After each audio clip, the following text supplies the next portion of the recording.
What is hack account on Shopee? Ang hack account on Shopee po, ito po yung isang account na na-compromised. Ibig sabihin ng na-compromised, merong nag-attempt mag-login o naka-login na walang authorization doon sa user mismo o doon sa rightful owner. So, kapag naka-login ka na sa isang user account, magkakaroon ka na ng access sa kanyang mga personal data, personal information, sa kanyang mga financial details. So, makikita mo na yan lahat.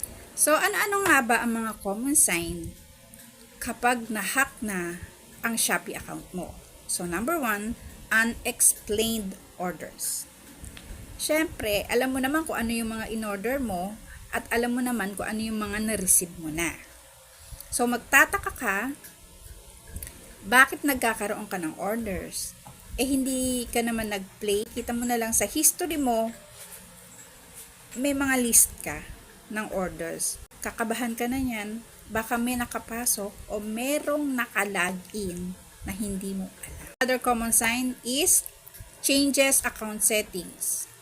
Siyempre, kapag nakalagin na yung unauthorized person sa isang account o sa account ng Shopee, siyempre makikita na niya yung mga personal data mo.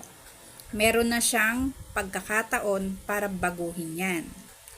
Yung address, yung email, yung phone number, at iba pang mga information na nakikita niya na naka-install doon sa account. At may pagkakataon na rin siyang baguhin ang password ng account mo.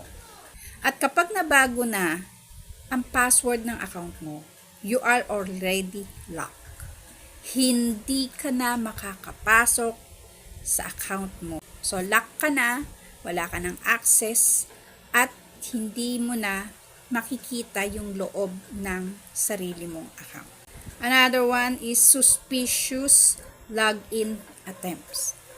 Kasi parang si Facebook din yan eh. 'Di ba? Kapag merong nagla-login sa Facebook natin, someone is trying to log in. Tapos makikita mo sa notif na yun from another place. Halimbawa, nandito ka sa Quezon City. Pero, ang nagla-login is from, halimbawa, from province, ibang lugar. Siyempre, ma-detect yan ng application o ng platform kung sino yung nagla-login o nag-a-attempt mag-login sa isang account. So, kayang-kaya nilang i-trace kung saan nanggagaling o saang area nanggagaling yung pagla-login. So, another common sign na nahack ang account mo sa Shopee is missing funds. So, eto na. Naka-login na siya. Yung unauthorized person na yon, na-change na niya yung mga information doon, lalong-lalo na yung password mo. Ang next na target niya is yung funds mo. Titingnan niya kung may laman ang iyong Shopee Pay. Kapag nalaman niya yon na may laman ang Shopee Pay wallet mo o yung Shopee wallet mo, syempre, ang unang-una niyang gagawin is to transfer it to another wallet o transfer it into another account. Mawawala na yon, mabubura na, magsisiro na. Kasi na-transfer na niya sa ibang account. So, magugulat ka na lang yung Shopee Pay mo, Shopee Pay account mo, at saka yung Shopee wallet mo, wala nang laman. As in, zero na.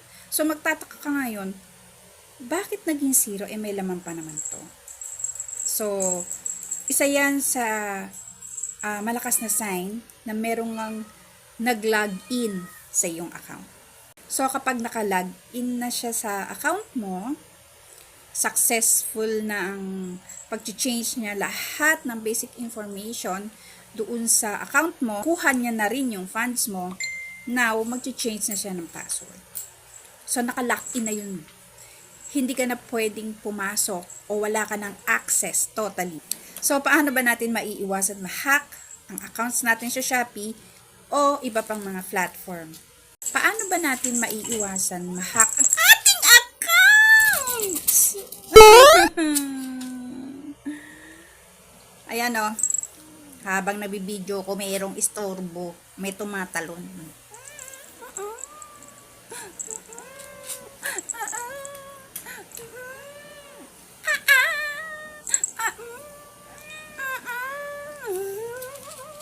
Sige na, baba na. Paano ba natin maiiwasan na ma-hack ang ating account sa Shopee o any platform na hawak natin? So, number one way para maiwasan natin ang mga hack accounts natin is wag na wag tayong mag-share ng any kind of information kahit nakakilala pa natin yan. Yung mga information na yan ay sa atin lang. Kumbaga mga personal info natin yan. Especially yung address, yung mga account details, lalong-lalo na yan. Kasi para sa atin lang yan. At mawalan tayo ng funds in the near future. Mabuti nang nakakasiguro, mabuti nang sigurado tayo kesa magsisi tayo bandang huli. Do not use weak password. Ano ba tong mga weak password na to? Ito yung kagaya ng mga birthday natin, birthday ng asawa, birthday ng alaga natin. Wag yon. Kailangan ang gagamitin nating mga password is yung mga kakaiba. Guessable. Kasi yung guessable na yung madaling hulaan. Madaling ang ma-hack yan. O madaling mapasok yan ng mga hacker. At makuha yung mga basic info mo doon sa loob ng account mo. Strong password, kumbaga. Kasi kung madaling hulaan yan, madaling ang ma-open ng iba yung account mo.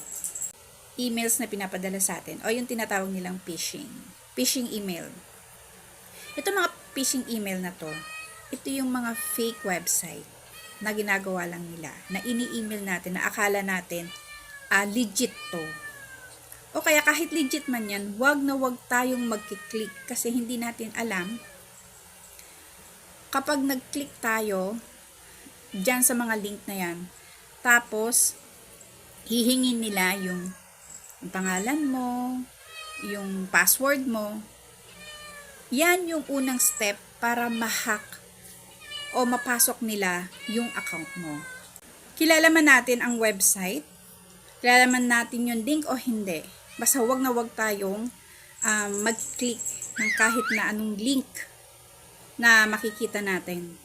Kasi yan ang first step nila para ma-hack ang iyong account. So, lagi tayong mag-iingat. Wag basta-basta mag-click ng link.